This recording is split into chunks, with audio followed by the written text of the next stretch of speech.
Let's talk about the Disney World propaganda I'm not falling for. The trends, tips, and so-called must-dos that everyone swears by, but actually don't really make sense, especially if you're a beginner and especially if you're a mom. The propaganda trend has been popping up on my feed a lot, so I thought it would be fun to apply this to Disney World planning specifically. If you're in the thick of planning right now, you'll want to listen to this episode for all the things I don't think you actually need to be influenced to do. Hello, and welcome to the Laid Back Magic Way podcast. I'm your host, Dana Stanley, creator of Laid Back Magic. As a mom of 3, I know how tough it can be to find time to plan a Disney World trip that doesn't leave you feeling stressed or overwhelmed. That's why I'm here, to help moms like you create Disney vacations that feel even better than they look on paper. Here, we're not chasing perfection, but creating our next favorite memories. So whether you're brand new to Disney or looking to go deeper into the details, this podcast is your go-to for simple tips, mindset shifts, real-life trip recaps, and expert insights to make your trip magical and manageable. New episodes drop every Monday, so be sure to subscribe so you never miss a moment. Okay, let's dive in. Today I'm walking you through some of the most popular advice around planning a Disney World trip, the kind that shows up when you're researching, and why I'm personally opting out of them.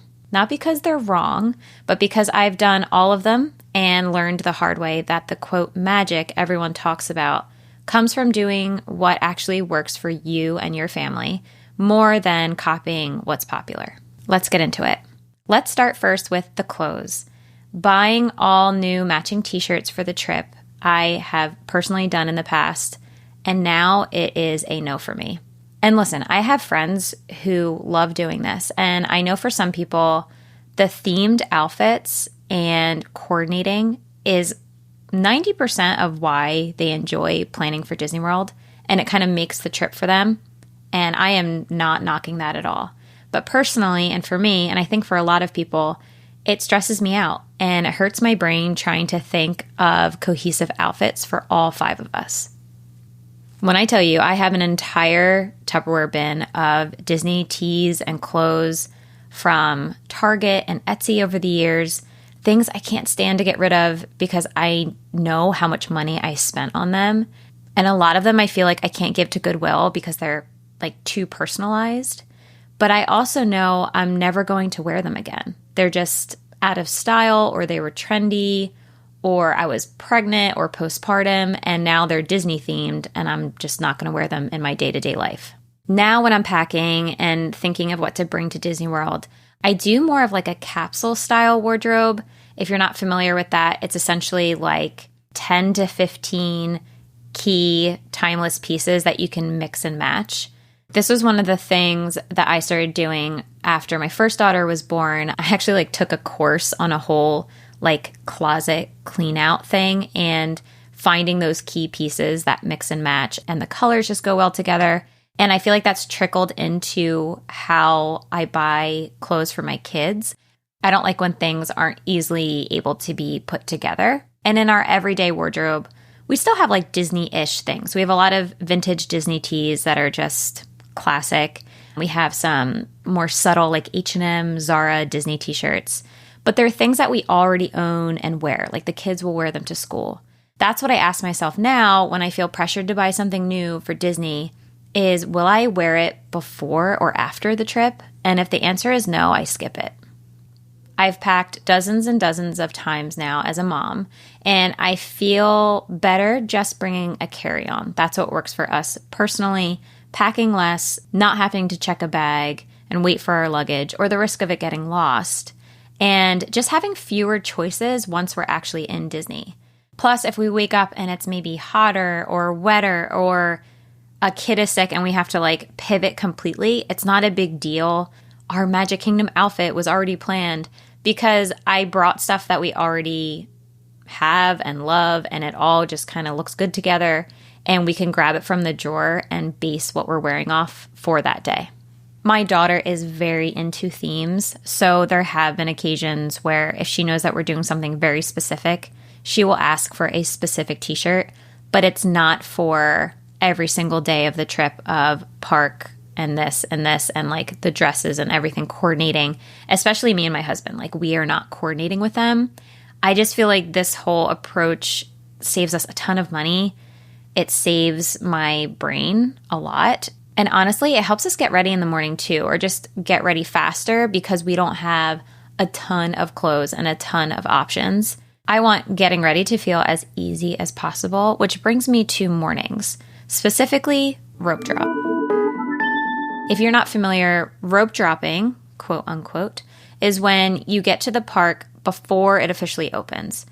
Usually 9 times out of 10, this is referring to when you're using early entry, which is Disney's perk for people staying on site. You can get in 30 minutes earlier than everyone else. And rope dropping looks different in all 4 parks, but that's the general definition. Is rope drop is being in the front of the line, and the logic is you get there early to beat the crowds and ride something big before the lines get long. But here's the thing, and why I am personally not falling for this, and that is that you're still waiting. And let me show you what I mean. To prove that it doesn't actually save you time waiting, though, here's an example.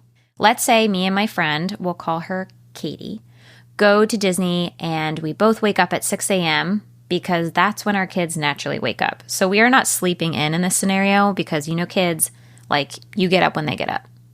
She decides to rope drop Peter Pan's flight in Magic Kingdom, which has an average of an hour, if not more, wait throughout the day and doesn't really let up. This is seemingly a smart move. She decides, because she's rope dropping this, that she's not going to buy Lightning Lane Multi-Pass because she's going to, quote, rope drop and get a bunch of rides done in the morning. Doing this scenario, Katie knows that she has to be at the bus stop by 7 a.m. at the latest to make it to early entry and be towards the front getting in line for Peter Pan. And the cool thing about Magic Kingdom is they let everyone in at the same time, so you can head to where you want to go. You can go get coffee, or if you have early entry, you can head to Fantasyland or Tomorrowland, or get pictures in front of the castle. But for our example, we're going to pretend that Magic Kingdom opens at 9 a.m. Early entry starts at 8:30. So let's just say she gets to Magic Kingdom at 7:30, and a full hour before early entry starts. She's doing good in terms of her times. And she waits 15 minutes until they allow everyone to scan into Magic Kingdom at 7:45. A 15-minute wait, just to get into the park, is not bad. But let's add that to our waiting tally. Katie and her family head straight for Peter Pan's flight. They drop off her stroller and start heading in line. And let's say she gets in line at 7:55, give or take. And this is they're speed walking. The actual ride won't start running until 8:30 because that's when early entry officially starts. So Katie is waiting in this line until it starts running. Let's even say that the queue starts moving at 8:25 because the cast members are being nice. She waited 30 minutes, still technically, for the ride to open. Once the ride starts running, she walks right on. There is no wait, maybe 5-10 minutes tops. Now, the problem with this is because everyone else is doing this, or most people are either rope dropping Peter Pan's flight or Seven Dwarfs Mine Train, that if that queue, by the time she gets there, let's just say it's 20 minutes, by the time she's out of Peter Pan, early entry is essentially over, or very close to being over. So all guests are now coming into the park, and things are starting to creep up with the wait times. Now, you can argue, well, we walked into Peter Pan. There was no wait, but you still waited. Add that 15 minutes for waiting for the actual park to open, 30 minutes for the ride, if not more. To me, in my brain, you waited 45 minutes for Peter Pan, which is probably what the average wait would have been an hour or two later anyway. My perfect morning starts 7 days before our trip when I am grabbing a Lightning Lane for Peter Pan's flight instead. If I'm being thoughtful with my strategy and I prioritize this ride, let's just say I get a 10 a.m. return time. In my mind, that's the latest that I want to be at Magic Kingdom is I just have to make it by 10 a.m. And that is just the difference in my morning right off the bat, is that we're not rushing. Even though my kids are up at 6 a.m., I'm not subconsciously oh my gosh, we have to get to the bus. We have to get to the bus.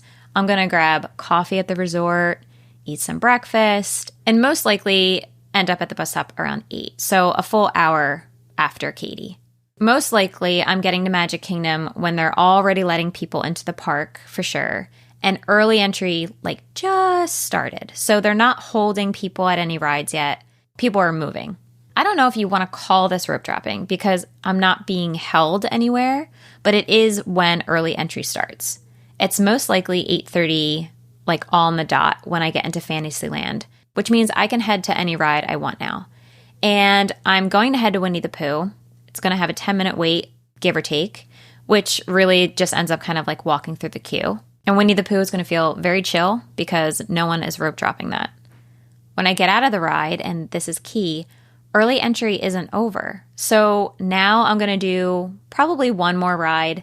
Maybe it's the Teacups, which is really short. I could probably get a third one if I did that. Or it's Small World, which is long. So I'll probably just make that my last ride for early entry. So 2 rides, maybe 3 tops. Then we're going to be approaching our Lightning Lane for Peter Pan. If it's 9 a.m., I'm probably going to head there right then. But if it's 10 a.m., I'm going to sit, get some breakfast at Friar's Nook. That tends to be our favorite lately. We could go to Gaston's Tavern. We could maybe hit Ariel if we were wanting to go that direction and come back. But then I'm scanning into the Lightning Lane for Peter Pan, and it's just holding that reservation. I know I don't have to worry about rushing there because I'm going to be using that faster line. So do you see the difference? We both woke up at the same time, but Katie had a real deadline to make it to rope drop and still waited about 45 minutes, with kids, remember, versus my less rushed version with less waiting. And again, I'm referring to being able to move. We were never sitting around waiting, doing nothing. Plus, we most likely got one more ride as a little bonus to boot. Katie, in this scenario, I should really just call Dana a few years back. We did this exact same approach. It was a little bit different because rope dropping has changed in Magic Kingdom. They used to hold you before the actual land, but now they're letting people head to the ride that they want to go to. And we had done this a little bit for testing for Laid Back Magic, but mostly for thinking that it was something I had to do, i.e. propaganda that I fell for. And if you're thinking, well, yeah, Dana, you paid to use the Lightning Lane. That's right, I did. And that's another piece that I'm not falling for, and that's that Lightning Lanes are only necessary when the parks are super busy. But honestly, that's not how I use them or how I think of them. Even if we're visiting when the park is slower, and hopefully we're visiting the park during the day of the week that has less crowds, Disney World is never empty. It's never dead. So Lightning Lanes are still going to save us time. Even if they only save me 10 minutes in line, that's 10 minutes I'm not standing with a cranky toddler in line. Multiply that by multiple rides, and you still are saving hours in line. And there's some rides that don't have a long wait, but I don't want to wait at all for them. Take Magic Carpets of Aladdin, for example, in Adventureland. It's usually only a 10-15 minute wait, but the line is in direct sun. Both of them, the Lightning Lane and the regular line. If I have a Lightning Lane, though, I'm just going to be walking on instead of waiting even just 10 minutes. And maybe I'm being dramatic, but whenever we have to wait for that ride, I absolutely hate it. So some people might think that's a waste of a Lightning Lane because it doesn't get a long wait.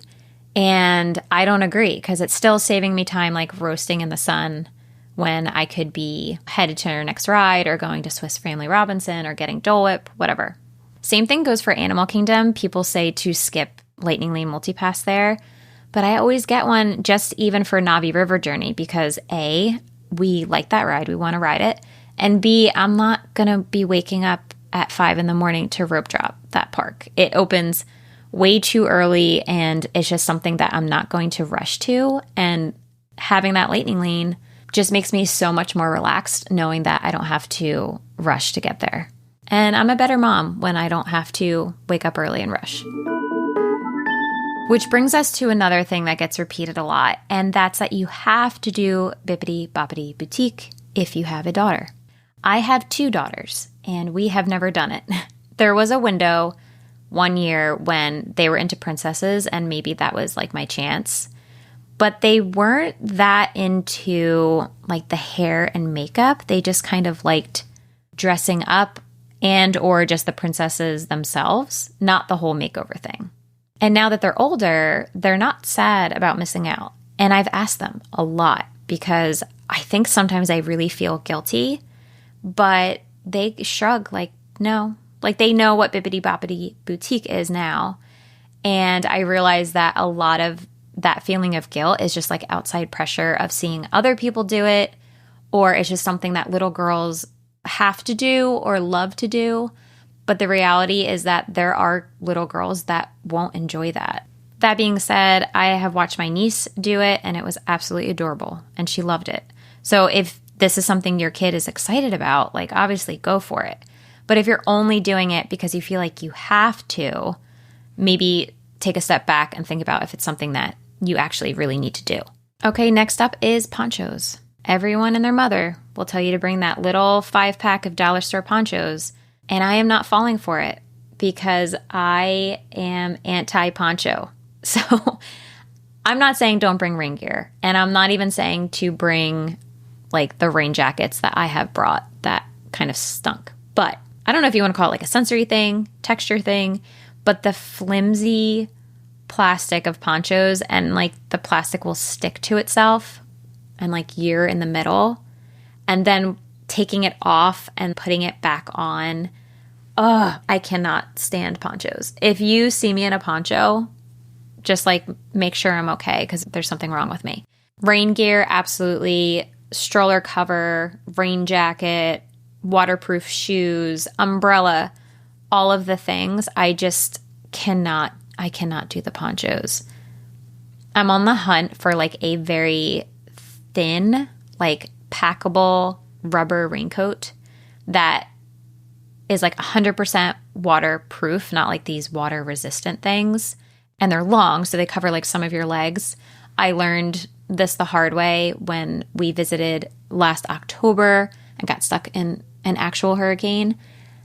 We were drenched and my raincoat did not hold up. So I'm still on the hunt for that, and I will report back to something that is as convenient as a poncho, but doesn't feel like a poncho.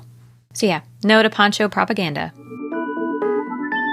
And while we're busting some myths, let's talk about the Disney dining plan. I go into this more in episode 9. So I'm going to leave a link in the show notes for you to go tune into that if you need more dining advice.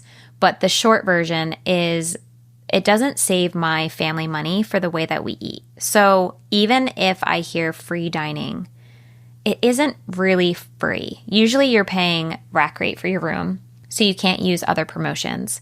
And it just sounds like a deal. But if you actually do the math, it may not come out in your favor, especially if your kids are sharing meals a lot or you have picky eaters and you're doing more like Instacart groceries. But like with most things in Disney, we all need to do the math first to see if it's actually going to save us money or be convenient at all. I just don't like the immediate of like, get the dining plan without knowing all of the details in advance. The same rule applies to staying off-site. I think the general wisdom is that staying off-site is cheaper. And sometimes it is. If you've got a big group and you want to do an Airbnb of like a big house, you're not doing Disney every day, maybe you're doing Universal, and you want a pool and a kitchen and space, that can make total sense.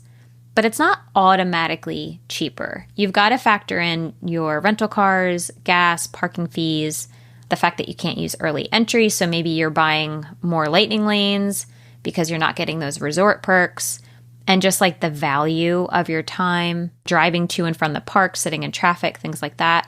So the takeaway here is the same one I've been coming back to over and over, is just don't just do something because it's what everyone says to do or people just assume that it's true. Do your research first and then make sure that it aligns and makes sense for your family specifically. If this episode made you question some of the things you've heard over and over about Disney, good. That was kind of the point. I know it made me rethink some things when I think about popular advice and maybe things that I get influenced by and probably shouldn't. The good news is that there's no one right way to do this at all. The whole idea is that you create a trip that actually works for you.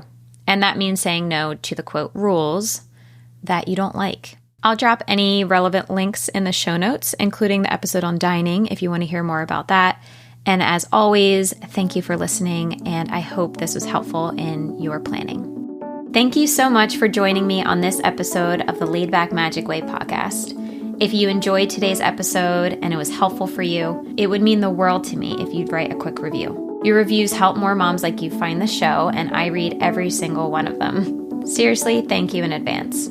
You can find me on Instagram at Somewhere Worthwhile, and I'd love to hear from you there. DM me if you have any questions about this episode or what you'd like to see in future ones. Until then, keep planning for your next favorite memory, and I'll see you next time.